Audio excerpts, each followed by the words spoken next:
Hola, ¿cómo va? Buenas tardes. Siempre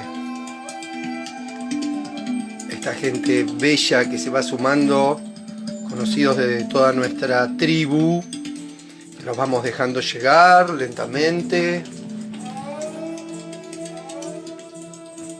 a que se desconecten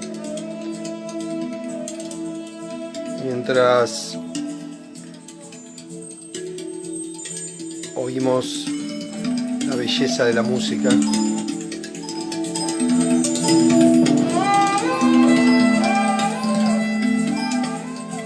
Hola. Sí, hoy vamos a tratar de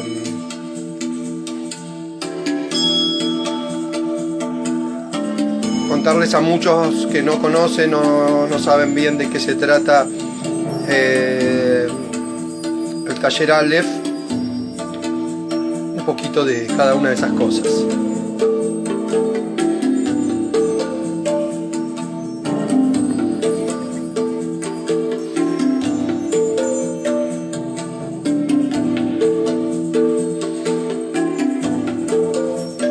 Bueno, para que de alguna forma ya esto quede guardado en nuestro archivo de vivos, lives o demás encuentros que hacemos, algunos presenciales, otros online, siempre está bueno repetir el mismo esquema que venimos usando hace muchos años, que es presentar las fuentes, agradecer a ellas, que son las raíces de lo que uno humildemente trata de transmitir y que le llegue a los demás. Siempre utilizamos esa frase, agradecer las fuentes, simplemente por una cuestión de preceptos que uno recibió y a su mismo código se respeta, que es de dónde viene el agua que te voy a dar, o de dónde vienen las materias primas que vamos a usar para tal o tal receta, o quién dijo tal cosa, de dónde viene, hola Vero, ¿cómo va? Todas esas aclaraciones las hago porque desde el año 1800 aproximadamente, cuando todos los europeos y las escuelas de teosofía y hermandades empezaron a reciclar el lenguaje, empezaron a aparecer conceptos tanto de la Kabbalah como del Tarot, como del Raja Yoga y del espiritismo y de otras corrientes que tuvieron siempre como distintas líneas. Una línea que era hacer todo muy privado y muy secreto, discreto, poniéndole mucha atención a las personas que venían y a su preparación, su compromiso, la profundidad, y así se iba aplicando un estilo que muchas veces se lo denominó esoterismo, hermetismo u ocultismo. Paralelamente a eso, siempre existieron otras tradiciones, pero las fuentes que en aquellos tiempos se ocultaban, porque bueno, corrías riesgo tu vida en base a eso, hoy podríamos decir que, hola, ¿cómo va Gonzalo?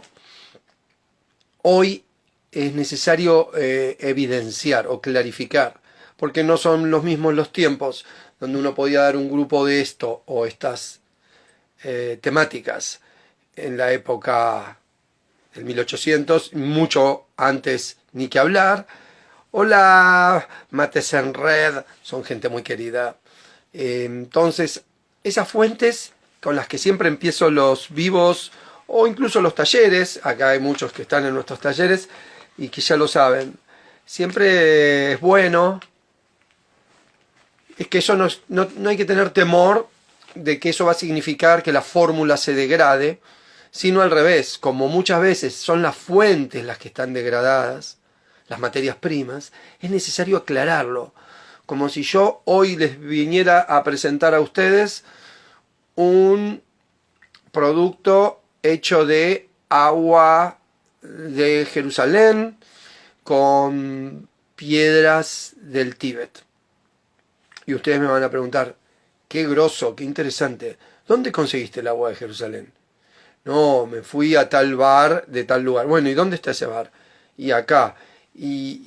No, lo traje de tal lugar. Eso es verificar de alguna manera, Nuri, la fuente. La fuente sería de dónde viene ese concepto, ese conocimiento o esa frase, más allá de que nosotros, como los artistas, como los buscadores, hacemos un cóctel de todo lo que fuimos recibiendo, siempre está bueno, al igual que cuando haces un cóctel, que vos digas, mira, esto tiene limón, tal fruta, tal bebida, tal cosa. Aleph, el taller Aleph, lo que hoy nos convoca y por el motivo que me conecto, tiene como fuente primaria a mi madre, que desde que nací, no solo me alimentó físicamente, sino cultural y espiritualmente, es profesora de yoga y excelente cocinera. Entonces uno se fue enriqueciendo de todo ese alimento que uno recibía de estar muy chiquito y escuchar historias de Gurdjieff, o que te leyeran Rumi, Vivekananda y todos los yogis habidos y por haber. Y al mismo tiempo de escuchar esas filosofías, ver la magia que era tener cierta postura, respirar de tal manera, ponerse a meditar. Eso podríamos decir que es mi primer fuente. También mis hermanas, que me han muchas veces llevado a caminos paralelos, a experimentar distintas tradiciones o corrientes artísticas que también son una gran enseñanza, porque es una palabra muy bastardeada, la palabra espiritual. Espiritual también es un músico, espiritual es un bosque, espiritual es un aborigen que vive toda su vida ritualística desde que se levanta hasta que se acuesta. Entonces, después hay un rabí llamado Nissenbaum, Rubén, que ha comenzado su viaje por el astral recientemente, abandonado este mundo, que él era el líder de la comunidad Emanuel, donde fui desde muy chiquito, y él me enseñó a leer la Torá, que es la Biblia, es la fuente de la Biblia. La Biblia es la traducción al griego, luego al latín y luego al castellano del hebreo. Y se supone que había todo un porqué en leerla en su código de fuente, porque no había sufrido las interpretaciones posteriores que para muchos pueblos fueron bastante perjudiciales. De hecho, hay muchas partes que desaparecieron, o que se les dio un sentido que no era el correcto. Luego, no puedo dejar de mencionar a Eduardo Caliaey, que tenía el círculo hermético Alsina, donde me conecté con una cábala más esotérica, más vinculada al árbol de las esferas, a los mundos, a los arcángeles, las órdenes angélicas. Luego él fue mi padrino en la masonería, y pude llegar a ciertos grados de conocimiento siguiendo sus preceptos y lineamientos. Luego abandoné las dos logias donde estaba, una era Sol de Mayo y otra América 32, y fui con los Rosacruces a Morc, Antigua y Mística Orden Rosacruz, en la zona de Chacarita. También lo dejé con el paso del tiempo. Lo percibo como un gran maestro también a Alfredo Moffat, que yo en esa época tenía una compañerita donde íbamos al bar de su escuela, y de ahí yo tenía un grupo de música. Esa compañerita me dijo, venía a tocar al Borda, hospital psiquiátrico de esta ciudad. Fui a tocar y ahí se generó todo un feeling muy importante. Dani, querida, amiga que adoro, qué bueno verte ahí. Entonces, en esa mezcla de cosas que fui aprendiendo de mi madre, mis hermanas, de Nissenbon, de la Escuela de Psicología Social de Moffat, y entrar al Borda y darme cuenta ahí que el grupo de trabajadores sociales y el taller de música y el que hacía Alfredito, gran amigo, la Radio Colifata, hoy, me quedé durante 5 años coordinando el área de arte terapia, enseñándoles a pintar, acompañándolos a pintar, y no se puede dejar también de vivenciar ese momento como una de las primeras cocciones de donde sale el taller Aleph.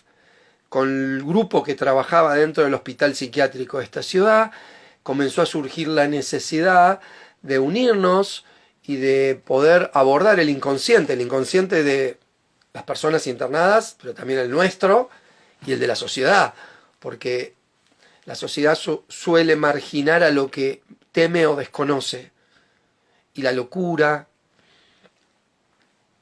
siempre fue marginal, siempre fue marginada. El margen. Entonces, el primer taller Aleph lo formé con todas las personas que trabajaban en el hospital psiquiátrico. Hacíamos algo que se llamaba reelaboración de emergentes sobre la estructura de la Cooperativa Esperanza de la Escuela de Psicología de Moffat. Y luego empezó a funcionar bien ese grupo. Empezó a circular un poco lo que había aprendido con Eduardo Caleaey, un poco de cosas masónicas, un poco de la Kabbalah.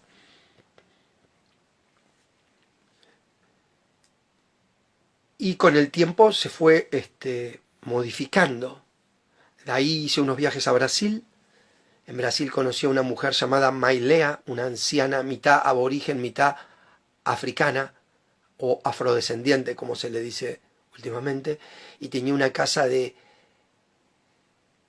Oshun, pero Oshun es una deidad afro, es como la madre de Yemanjá. Y aprendí también muchas cosas de plantas, de piedras, del círculo de tambores. Fue una etapa muy enriquecedora, donde también conocí a Eliezer Freitas Santos, percusionista sagrado afro, que era el percusionista de la Portuaria en esos tiempos, y es de Bahía, en Salvador de Bahía. Un gran maestro de percusión y de toques de percusión asociados a distintas deidades, porque vieron que en los cultos afro-yorubas cada ritmo y cada danza tiene un patrón y un estado y un cántico que va de la mano de la deidad que se conecta en ese momento. Bueno, eso fue, trabajé también intermitentemente con esta Mai Lea, que me enseñó muchas cosas del astral y de otras cuestiones paralelas, como se llama Sagrada Shurema y Rito Nago. También lo abandoné porque me di cuenta que era un momento que había que experimentar y luego abandonar. Y luego conecté con una gente en Uruguay que eran seguidores de Monsieur Yoshani, un personaje al cual yo no conocí directamente, pero al que todos lo mencionaban como la gran fuente de un estilo de transmisión esotérica o espiritual que yo muchas veces incorporo, no siempre, pero muchas veces incorporo en nuestros grupos. Nancy, Marce, Vic, cuánta gente queridísima se va sumando y gente que ya está en nuestras tribus. Bueno, entonces, Monsieur Yoshani, que fue el último que mencioné, generó un grupo que era un grupo muy hermético, eran, supónganse, 20 personas, cada uno tenía su propio instituto holístico, o algunos tenían restaurantes, otros tenían otros eran empresarios, otros eran artistas, en la zona de Montevideo. Y... Hola. Y se fue generando ahí una especie de matriz que tenía que ver con, muy discretamente, casi anónimamente, comenzar a generar como un renacimiento. Esa era la idea siempre. Un renacimiento donde la gente tuviera como una fuente secreta de una energía que después se podía aplicar en las cosas que cada uno quisiera. Pero para poder aplicarlo bien, había que siempre ir por un camino paralelo a la masividad.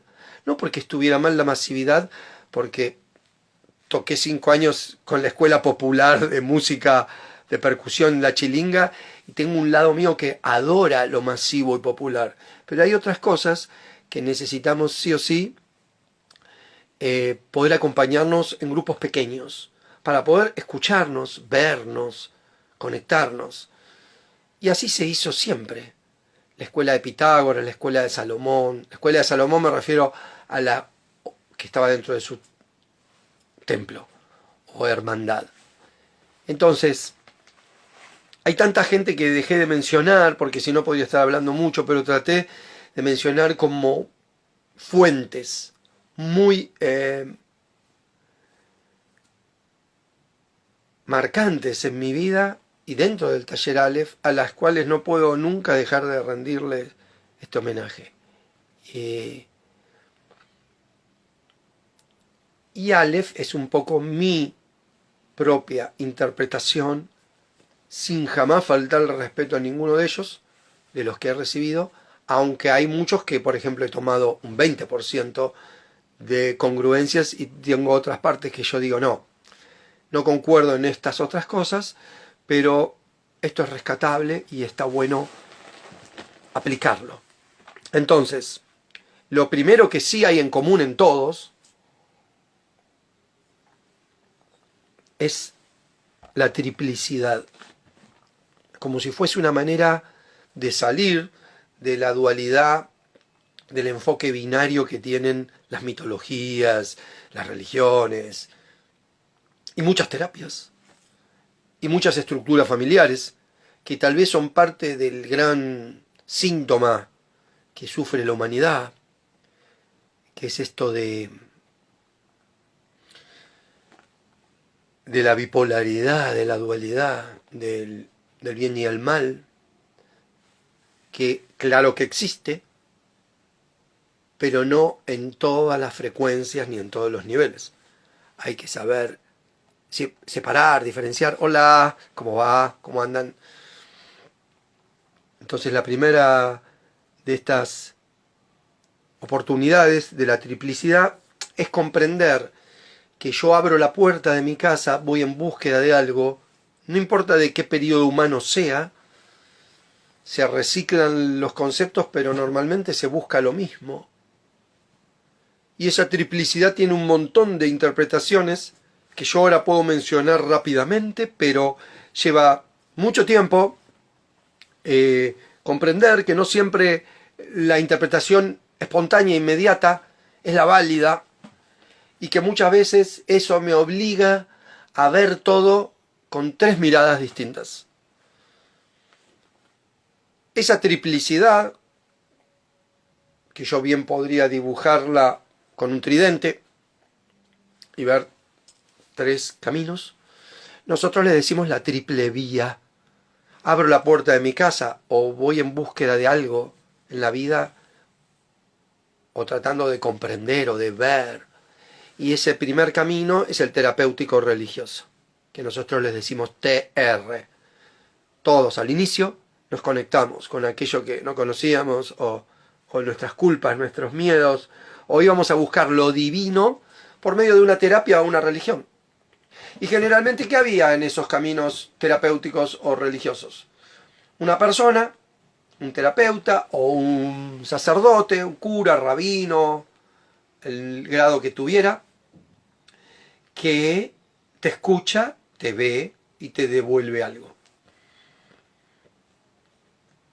Esa escucha y esa devolución suele ser lineal, entonces se le dice que es única, suele ser gente o doctrinas o sistemas que no aceptan otras cosas. Dicen es por acá, vamos por acá, o yo veo las cosas así, no voy a dudar. Y al inicio todos hemos seguido eso o todos hemos transmitido de esa manera. Después viene otro camino de ese tridente. La primera, terapéutica religiosa. La segunda, MS, mística sensorial. Ya experimenté algo terapéutico religioso, el espejo, la devolución, la confesión. Rama querido. Y ahora voy a buscar un grupo místico, o voy a buscar un libro místico, o me voy a un retiro. Y lo místico siempre va de la mano de la palabra clave naturaleza. Naturaleza mía. Ahí naturaleza tiene a su vez tres. Esta es la primera diferencia que tienen los dos caminos que vamos a ver del medio. El del medio dijimos que lo terapéutico religioso suele ser, vengan por acá, este es el camino, o esta es la bajada que tuve, o esto es lo primero que me sale. Pero superado ese momento, el místico sensorial lo que suele tener es, en esa búsqueda, en esa naturaleza, otra vez, otro triple camino más dentro de ese.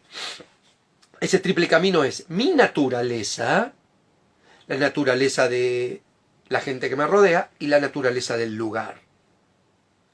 Mi naturaleza, mi cuerpo, lo que me gusta, no me gusta, mis características, eso es mi naturaleza. La de la gente que me rodea es otra, la sociedad. ¿Dónde me tocó vivir? Ahora mirá qué distinto, que es el 2020 de 1990. En 1990 casi no habían celulares ni internet. Todavía hay que irlo a buscar a una biblioteca, a una revista, a una escuela. Llevaba más tiempo, pero era más profundo. Y la naturaleza de un lugar, ya sabemos, es el clima, la tierra, sus plantas. Yo puedo querer aplicar un ritual acá, en el Río de la Plata, que represente a la cultura marajó del Amazonas. Y voy a decir, allá preparan un brebaje para curar problemas digestivos con esta planta, y acá no hay esas plantas. Hay algunas parecidas. Esas adaptaciones significan muchísimas cosas. Hola, ¿cómo va? Yo me acerco para saludar a todos los que van entrando. Entonces, esas adaptaciones, sea desde un ritual, una... Hola, hola. Qué bueno. Muchas gracias.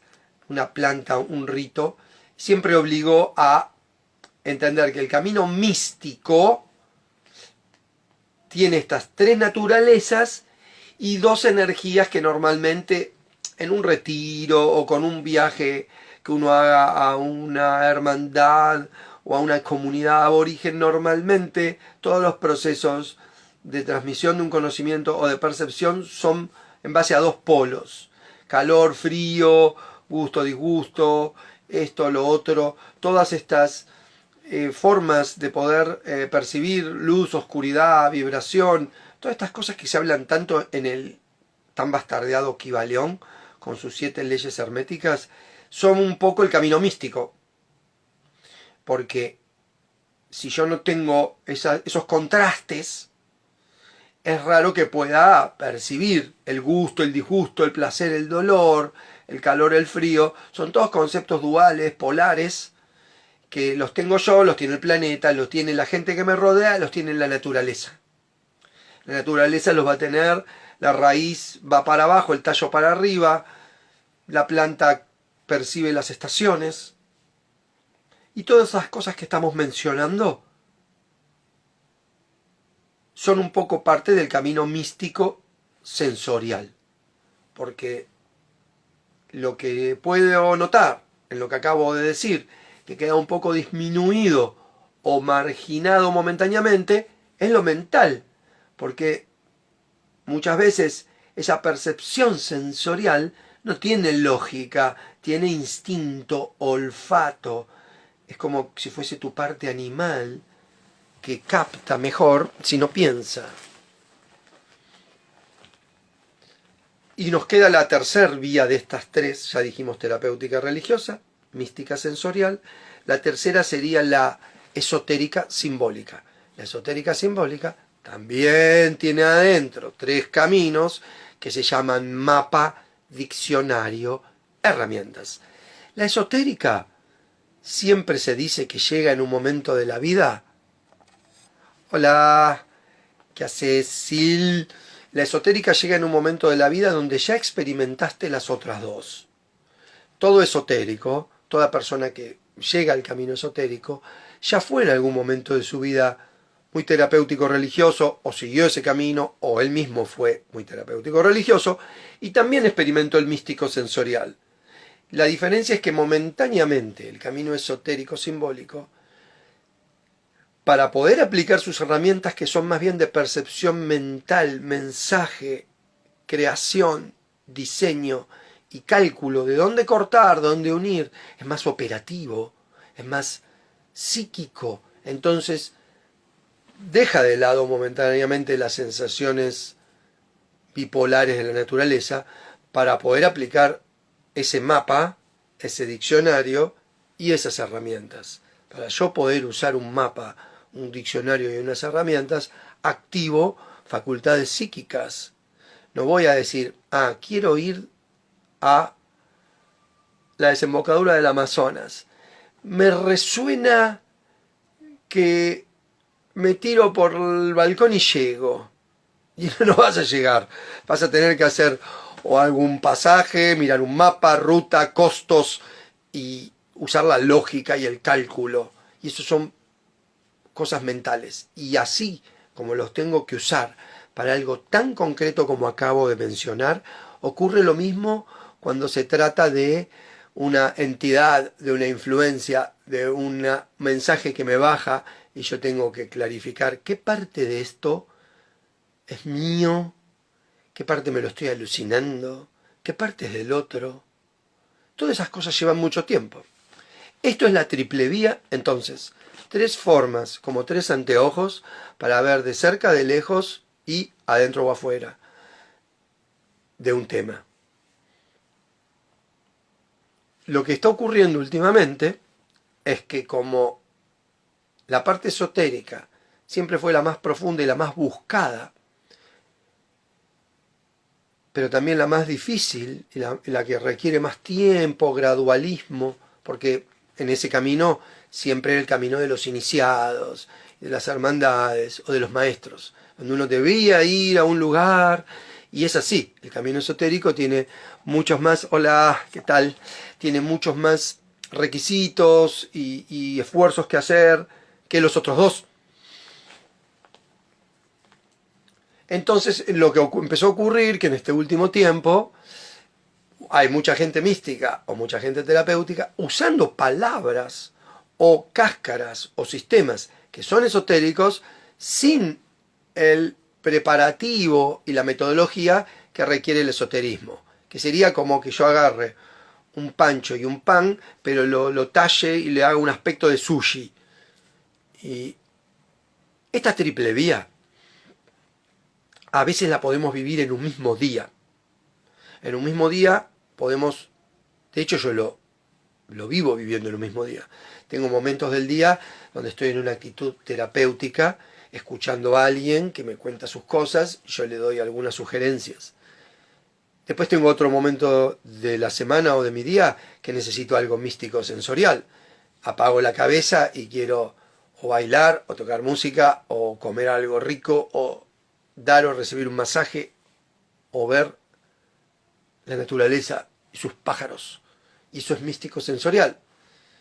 Pero tengo otro momento donde normalmente armo los talleres Aleph, o me conecto con el círculo Bet, o trato de entrar en otros lugares, vamos a ser discretos. Y ahí tengo que usar mapa, diccionario y herramientas. Esto que acabamos de ver y de comentar, en algunos lugares prefieren no hacerlo porque sería como dejar en claro que estoy diciendo cualquier cosa. La típica frase que hay ahora es: todos canalizamos, no hacen falta maestros, no hace falta escuelas, ahora no hay karma, ahora ascendimos a una dimensión nueva y ahora el portal... Yo lo que sugiero siempre, para no ser a veces agresivo, es leer un montón de libros de la sociedad teosófica, del ocultismo y de todo el espiritismo de 1880, para darse cuenta que todos los atlantes, los lemures, los pleyadianos, los reptilianos, las dimensiones, los cuerpos, los portales, ya se hablaba en aquellos tiempos, con otros nombres, con otras palabras, y todos siempre viven repitiendo, porque es una actitud casi digamos patológica de toda la humanidad, considerarse que este es el tiempo, el momento, el lugar, y cada uno tiene esa libertad de hacerlo y de decirlo. Si uno pudiera decir quién te lo dijo, de dónde te bajó, quiénes fueron tus maestros. No existe la autoiniciación. Justamente la iniciación es un proceso donde vos necesitas la otredad, necesitas de un círculo de grados de gente que verifique la veracidad de tus conexiones. Y siempre yo hago el mismo juego simbólico en los talleres Aleph que armamos. Trato de sentir que es como ser un electricista o un plomero. Vos no podés hacer de cuenta que te arreglé un caño. No podés hacer de cuenta que conectás. Con solo probarlo te vas a dar cuenta. No, pero yo siento...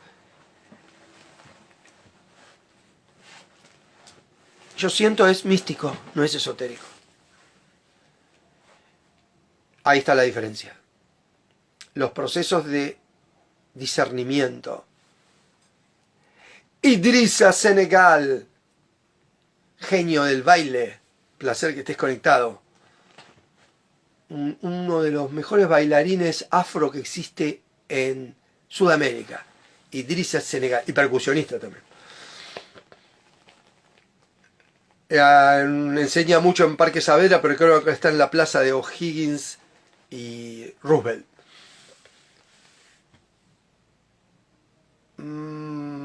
Salam aleikum, Idrissa. Entonces, discernir. Discernir es una de estas primeras herramientas que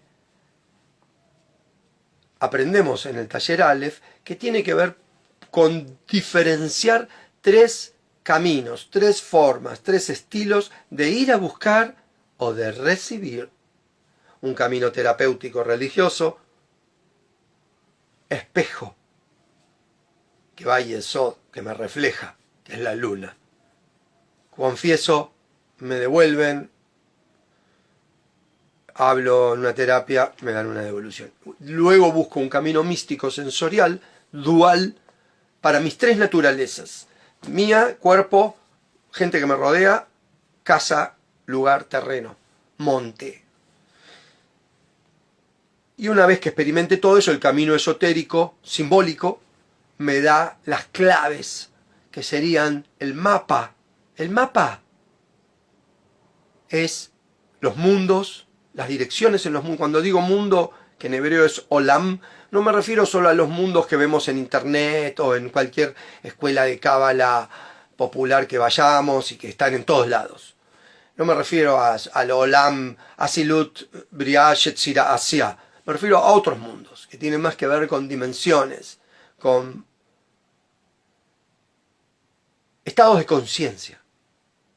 Porque cualquiera puede decir que el mundo espiritual, akáshico o elemental, pero muy pocos hablan del inframundo.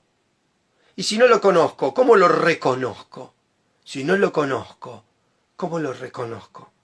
¿Cómo sé que en este retiro la energía que sube y baja, que está re lindo decir que hay una energía que sube y baja, ¿de dónde sube y de dónde baja? Y si haces un feedback, si al mismo tiempo que sube y baja también baja y sube, ¿y qué cosas? ¿El portal de dónde estoy abriendo? ¿La entidad de dónde estoy escuchando? ¿La energía de qué estoy haciendo fluir? Estamos viviendo en una época que lo estoy percibiendo, se está llegando al final de esta pseudopsicosis delirante de ser salvados, elegidos, elevados, que la conciencia cristal y el karma y el ADN y todo un montón de palabras alucinantes y que comparto muchas, pero que no están conectadas, que no funcionan, que son como un reality. ¿El reality qué es un reality? Lo que vos estás viendo está pasando, pero no es la realidad de lo que está pasando. Está preparado. Está preparado para que este ponga cara de elevado, para que aquel se caiga, para que esto... Es un acting que a vos te va a producir cosas seguro. Por eso son un éxito los reality. Más que la realidad a veces. Y lo que les quería decir es, el taller Aleph, más allá de estas fuentes que mencioné como seres humanos, que son de donde recibí, tienen las materias primas que formarían el taller, son el yoga, y aunque no hacemos posturas, que sería hatha yoga, hacemos un poquito de raja, que es más bien entrar en una frecuencia de meditación. Lo hacemos recién al tercer mes, ya les voy a hablar de la estructura del taller. Hola, hola. Sí, en un rato. Entonces, la parte de Raja Yoga la usamos para la meditación. Después la uso también en otras cosas, pero que no son exactamente del taller Aleph, porque Aleph no es solo el grupo que armo con gente para transmitir. Aleph también es un método. Es un método que se puede aplicar con una persona, con un grupo, con un lugar. Es un método. Entonces, ese método tiene un poco de Raja Yoga con sus variantes, porque Raja Yoga también cualquiera puede decir yoga. Hago un curso de 4 o 5 meses, me dan un diplomita y me pongo en mi escuela de yoga. Y hay otro que está hace 30 años meditando, haciendo todo de una manera súper digna y rigurosa, y yo por ahí le triplico la cantidad de gente y salgo en todos lados, y eso me determina a mí la veracidad de ese yoga. No. Entonces, miles de escuelas de yoga, miles de caminos, uno siempre elige algunas cositas y también sabe que solo las usa al momento de meditar. Yoga, Kabbalah, Tarot, y podríamos agregar, si se quisiera, hermetismo. Magia / hermetismo. Pasa que son todos nombres tan valiosos, tan sagrados, y uno después le mete a esos condimentos, a esos ingredientes, otros condimentos. Siempre hay un touch tolteca, siempre hay un touch eseño y hay un touch mitraico. Uno podría decir, cuando alguien viene y te dice, soy profesor de Kabbalah. ¿De cuál Kabbalah? ¿De cuál Kabbalah? Entonces, esta triple vía que mencionamos al principio se podría aplicar, si es una verdad arquetípica, en cualquier ciencia, tradición que fuéramos a buscar. Entonces dijimos que hay algo terapéutico religioso, místico sensorial y esotérico simbólico, y entonces podríamos decir que hay una Kabbalah terapéutica religiosa, hay una Kabbalah mística y hay una Kabbalah esotérica. Hay un tarot usado de una manera terapéutica religiosa, pregunto, respuesta, cada vez que salió es lineal y rápido. Hay otro más místico, que la visualización, y hay otra más esotérica. Y así yo podría entender que hay un montón de formas de entender la triplicidad. Incluso cuando estudié con Mónica Cohen Biomimicry, que ella es la representante en Argentina de esa ciencia alucinante, que es un estilo también de diseñar y de conectar con la naturaleza para aplicarla en diseños y también para aplicarlo en el diseño biofílico y un montón de cosas que estaría para armar todo un live aparte sobre lo que es biomimicry o biomimesis.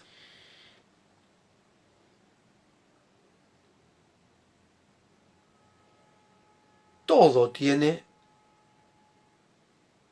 una triangulación, por eso es triple. Para que la materia se pueda ver, los átomos tienen un fenómeno de triangulación. Y lo mismo esto que estoy diciendo puede pasar dentro mío, tesis, antítesis, síntesis. Escucho algo que me están diciendo o siento algo y es muy probable que algo acepte o otra cosa rechace, que algo me guste, algo me disguste, pero hay algo que es el neutro, que es normalmente lo que el esotérico vive buscando, que es esa triplicidad.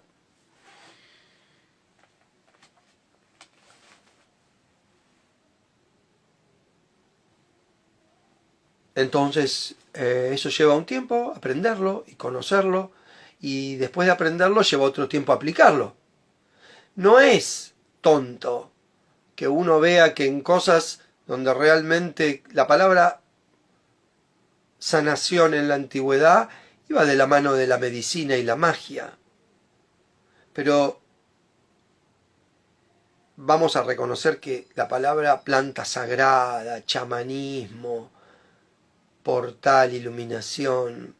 Yo veo a veces y me horrorizo gente que en Instagram o en sus pseudo escuelas o organizaciones le baja línea o recomendaciones a la gente de por qué se siente mal, o por qué le pasa esto, o qué debe hacer o dejar de hacer, y todo con una trivialidad, con una velocidad, y cuando uno por ahí profundiza y dice, pará, te da la oportunidad de conocer a fondo a esa persona, no es que estás por internet totalmente de la cabeza alucinando con si lo que dice tal persona en 10 segundos lo cortan y está buenísimo, porque así te va a estafar cualquiera. Entonces el discernimiento requiere otra cosa, requiere decir, bueno, pará, me gustó lo que dijo, pero de pronto te das cuenta que lo está copiando de otro que dijo lo mismo. No importa eso. Supongamos que viene la parte práctica y ahí empieza a haber un problema.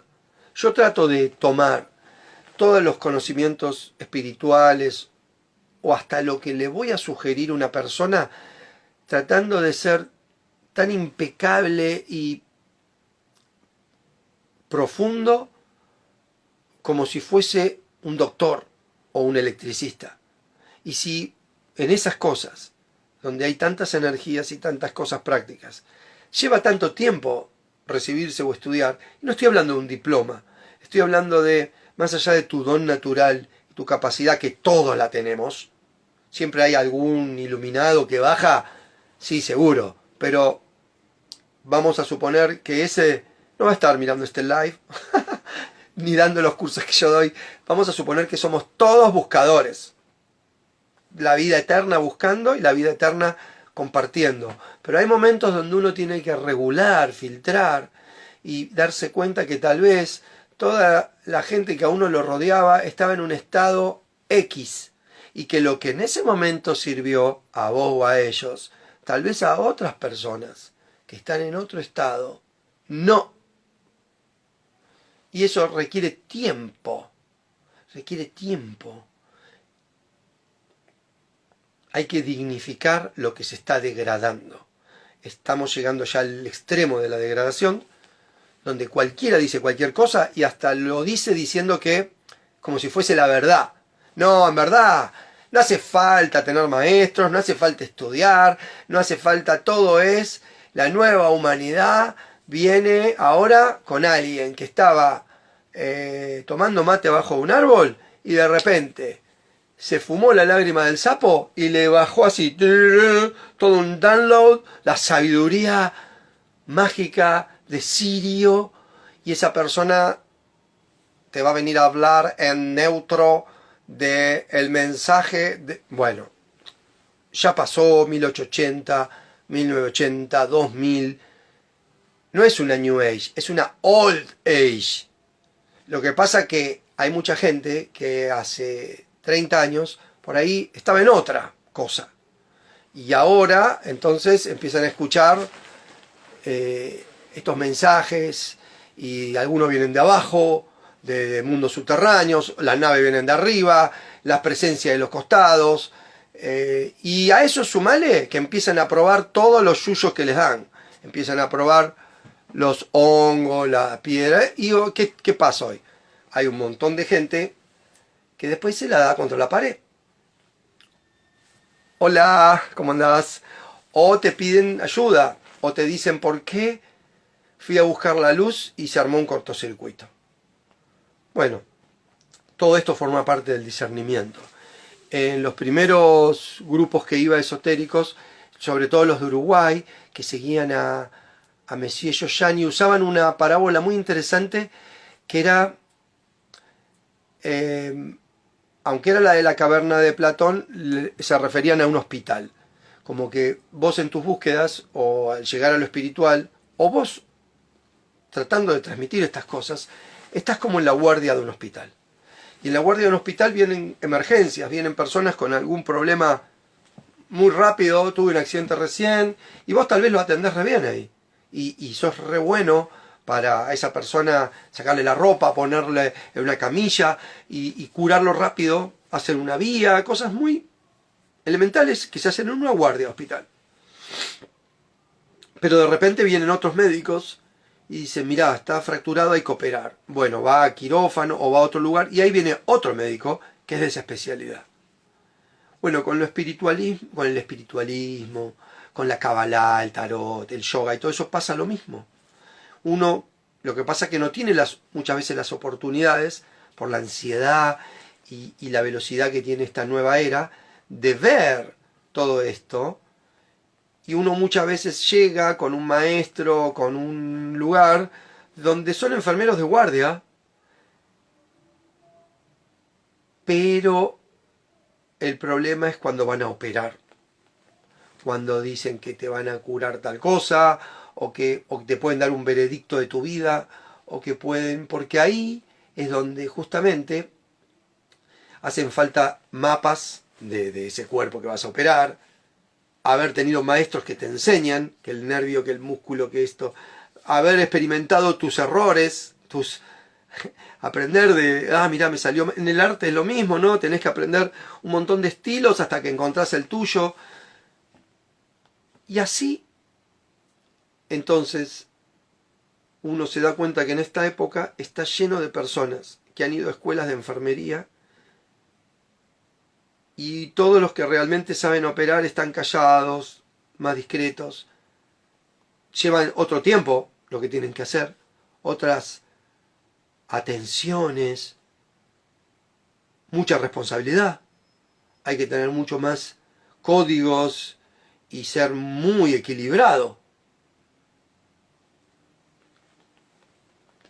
Entonces estamos viviendo en una época donde hay un montón de enfermeros, pero que van a usar el código expresivo de los que operan. Y ahí se arma la confusión en la que estamos viviendo. Que humildemente lo que uno puede hacer es evitarle a la gente la desilusión, perder el tiempo, o en vez de ir a buscar una sanación terminar enfermos, en vez de ir a buscar un camino terminar perdidos, o en vez de buscar ver con claridad, estar confundidos.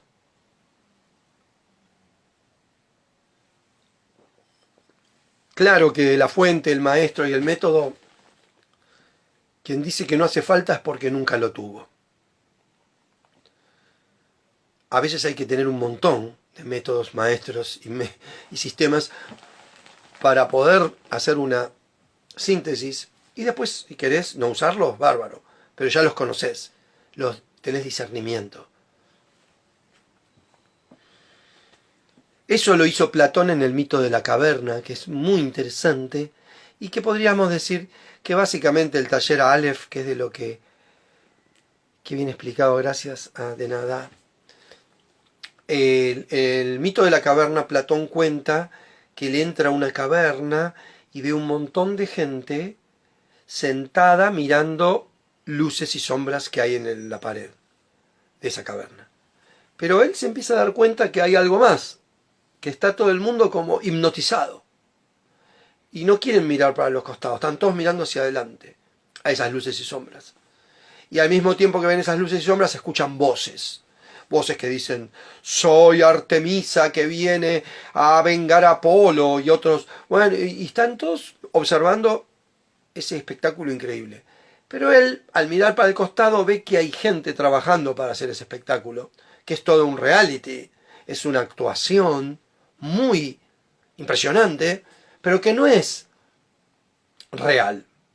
Y ve que hay otro ahí cerca de él que también se da cuenta, y cuando dice, hey, esto no está siendo real, van y lo matan. Entonces él dice, wait.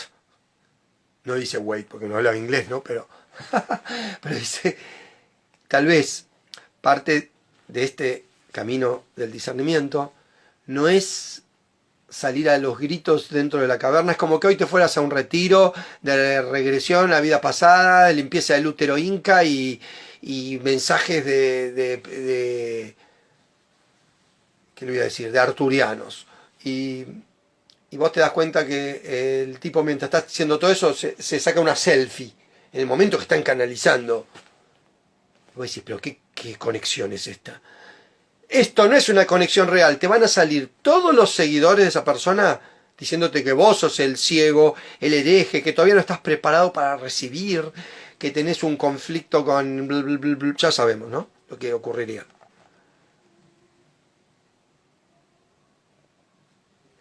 Se supone que entonces la sugerencia de Platón es suavemente, discretamente, le dirás a quien tienes al lado que respire y se dé cuenta que está encadenado. Y que ya al darse cuenta que está encadenado, una cadena se le suelta. Y que después mire a la luz y la sombra, que esa dualidad es una manera de manipularlo. Es tan profundo todo el simbolismo de estas cosas que se relatan en un simple cuentito, igual que en los mitos o en las religiones, son tan profundos y nos damos cuenta que somos nosotros el personaje principal de cualquier mito. Y que toda la aventura que está narrada ahí es obra de hermandades y de iniciados, que sabiendo que nosotros necesitamos la caverna y las luces y las sombras, lo adaptaron al mapa para que todo este pueblo, que muchas veces tiene unas necesidades de cuentos como los niños, se acerque a esa guardia de hospital, a esa caverna, pero después necesitamos darnos cuenta que eso fue un momento del aprendizaje, un momento de nuestras búsquedas. Entonces, yo lo único que trato de definir el taller Aleph de Kabbalah Tarot Meditación es que es un taller de discernimiento para salir del reality. Al inicio, salir del reality requiere esto que estuvimos charlando. Obviamente que no es de esto que hago todo el taller. El taller se basa en todas las personas que me transmitieron los mundos de la Cábala, los habitantes de esos mundos. Obviamente que el taller Aleph no se basa en lo terapéutico religioso. Hola, Miriam, ¿cómo andás? Sino que se basa más en lo místico y en lo esotérico. Lo terapéutico lo dejo para cuestiones más personales de la semana. Y no voy a profundizar por este medio. Pero el taller Aleph es eso, es un grupo de gente muy alucinante, de los cuales me vivo sintiendo orgulloso, que es otra de las cosas, así como dije al principio que uno muestra y verifica las fuentes de donde recibió, otra de las cosas que me enseñaron casi todos los grupos esotéricos iniciados donde estuve es, debes valer por tus frutos también. Tenés que sentirte orgulloso de las personas que recibieron y también mostrarlos, porque son como los que van a continuar de alguna manera. Y yo me siento muy orgulloso de la gente que estuvo en estos 27 años que tenemos del taller Aleph. Me siento ultra orgulloso de todos los que pasaron y los que hoy están. Hoy tenemos Aleph un solo día, porque los otros días están los otros niveles que cambian de nombre, que se llama Círculo Bet o Grupo Grupo... pero el grupo inicial, que casi lleva un año de conexión, el grupo inicial, se llama Aleph. Y están los grupos, el grupo lunes, Aleph. ¿Qué es la metodología de Aleph entonces?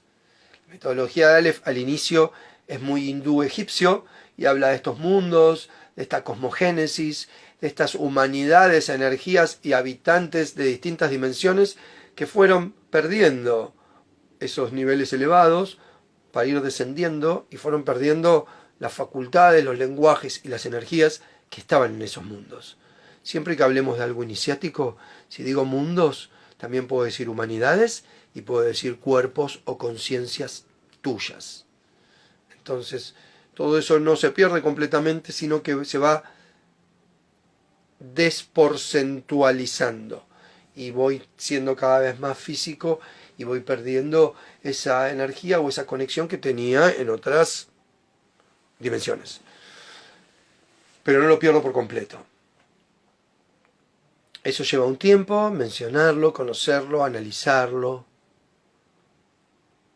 Estoy hablando de teórico al inicio, al inicio teórico. Luego abordamos la Kabbalah. La Kabbalah, hacemos algunas menciones a la mística y la ortodoxa terapéutica, pero nos profundizamos con la Kabbalah eseña y occitana. No nos metemos tanto en la Kabbalah sefaradí de España y Portugal, ni nos metemos en la Ashkenazí ortodoxa de Alemania o de ciertos lugares de Israel. Nos quedamos más bien con una Kabbalah mediterránea, que fue entre Egipto y Francia y Grecia, y en algunos lugares de Barcelona, y en algunos lugares de Gerona, y en algunos lugares de Lunel y de Montpellier, que para mí es una cábala fascinante porque usa el árbol de las esferas, los mundos, pero le agrega otro montón de condimentos que se van conociendo a medida que uno desarrolla ese camino, que son justamente los mapas, los diccionarios y las herramientas, que eso se resguarda y uno trata de, no por canuto o ocultista, sino por sagrado y puro, de no revelarlo públicamente, porque hay un montón de gente super ultra marketinera que mañana te hace una remera de lo que estás hablando, que no está mal, pero la gente después, ahí que contribuimos, más caverna invade más discernimiento. Con esta mínima mención ya alcanza. El que entiende, entiende, y el que no entiende, no entiende. Entonces, esos procesos de la cábala mediterránea, tunecina, egipcia, francesa, incluye el árbol de las esferas y obviamente el tarot, que también es algo alucinante, que lleva su tiempo y que se va desarrollando a medida que uno lo va conociendo, como si fuesen herramientas, no tanto de esta cosa, a ver qué me dice el libro que agarro ahora, ni el caracol que cae en el oráculo de Orunlá, sino más bien como algo de un proceso evolutivo, de ir conociendo distintas notas, colores que se pueden ir usando de una manera junguiana, arquetípica. Entonces, no hay exámenes para entrar en Aleph. El grupo es en sí mismo el examen. Es algo maravilloso la diversidad que se genera de sus integrantes, siempre, siempre. Y la dinámica oculta la interacción planetaria y oculta el reflejo también de una sociedad. Debe serlo, así debe ser. Como siempre me han enseñado, vos podés transmitir este mensaje entrando a un monoblog de DocSur como a Nordelta, y el mensaje puede ser el mismo.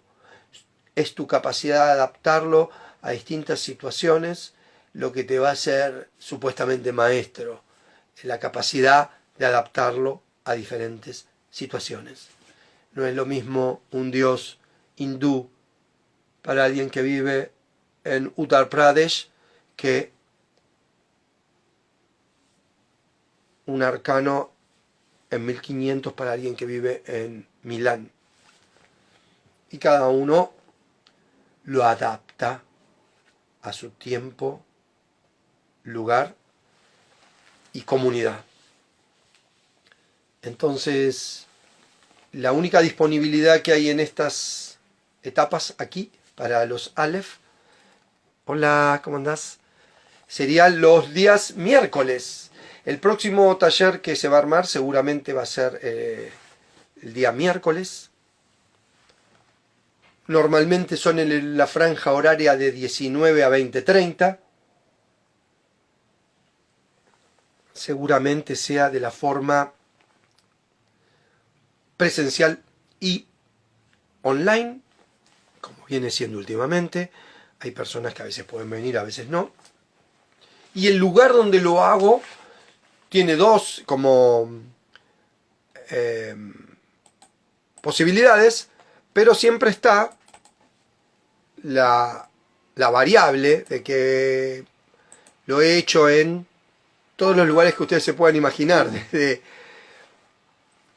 el grupo del Hospital Psiquiátrico Borda hasta casas particulares, hermandades, institutos. Las opciones que últimamente estamos barajando son en el barrio de Belgrano o en la zona de Olivos. Los días miércoles, entre 19 y 20:30, el taller se divide en 3 módulos, que suele durar 3 meses cada módulo, y de alguna manera todo esto que estuvimos charlando hoy sobre cosmogénesis, 4 mundos, humanidades, 7 cuerpos, leyes, energías, el árbol de las esferas, llamado Sefirot, esferas en plural es Sefirot, el tarot, la meditación y luego otras cosas que son aplicaciones, son lo que forma parte del taller Aleph. En su completo desarrollo son 9 meses, igual que una gestación. Pero muchas veces, porque me iba de viaje o porque los integrantes tenían sus actividades, lo podíamos hacer en módulos. Y muchas personas decían, hice el primer módulo, aunque por experiencia casi todos lo hacen completo y tiene esa duración. Así que bueno, este era el motivo de este encuentro. Por un lado, le llamamos, igual que en el candombe, la primer llamada de Aleph. Si queda alguna pregunta, estoy aquí para responder, y si no, me lo mandan por privado. Siempre es un placer conectar con ustedes y dejarles abierta la posibilidad de que formen parte del recorrido esotérico de la cábala, el tarot y la meditación.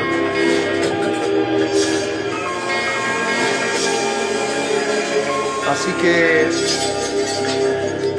habiendo dicho lo que iba a decir, les dejo pasar este domingo bello en paz.